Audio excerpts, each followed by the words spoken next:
Dalam sekejap mata, elang itu mengambil bayi luwak madu dan membawanya ke langit. Berdiri di bawah, luwak madu itu tak berdaya menyaksikan bayinya menghilang ke langit di depan matanya. Elang itu membawa mangsanya langsung ke sarangnya.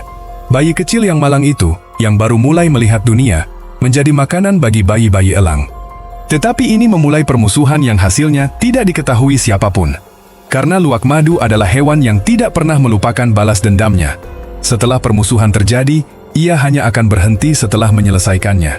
Setelah kehilangan bayinya, amarah dan kesedihan meluap dalam diri luwak madu. Ia berangkat untuk membalas dendam, mengikuti jejak darah di tanah. Berkat indera penciumannya yang seperti radar, ia segera menemukan aroma elang di tebing. Ketika ia mencapai dasar tebing dan melihat ke atas, ia melihat dua anak elang muda di sarang menunggu induknya kembali. Luwak madu tahu kesempatannya untuk membalas dendam telah tiba. Ia segera mulai memanjat tebing curam dengan sekuat tenaga. Cakarnya yang tajam menancap ke bebatuan seperti duri besi. Bahkan tebing curam itu pun tak berdaya melawan kemampuan memanjat dan melompatnya yang luar biasa. Dalam sekejap, ia sudah dekat dengan sarang elang.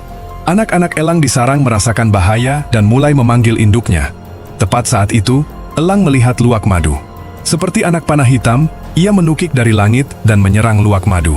Cakarnya yang tajam bergerak menuju luwak madu dengan kecepatan kilat. Telur elang, yang digenggam di mulut luwak madu, jatuh ke tanah dan hancur dalam serangan mendadak ini.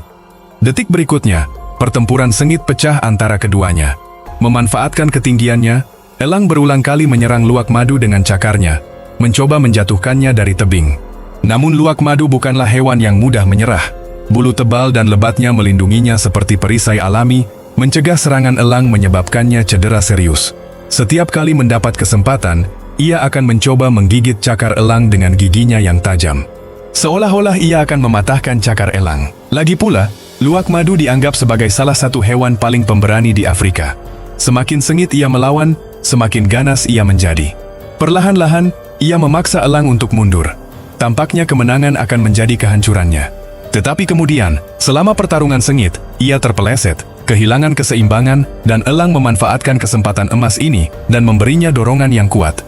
Luwak madu jatuh langsung dari tebing tinggi. Begitu menyentuh tanah, ia menimbulkan kepulan debu. Tetapi perisainya yang kuat membuktikan keberaniannya lagi.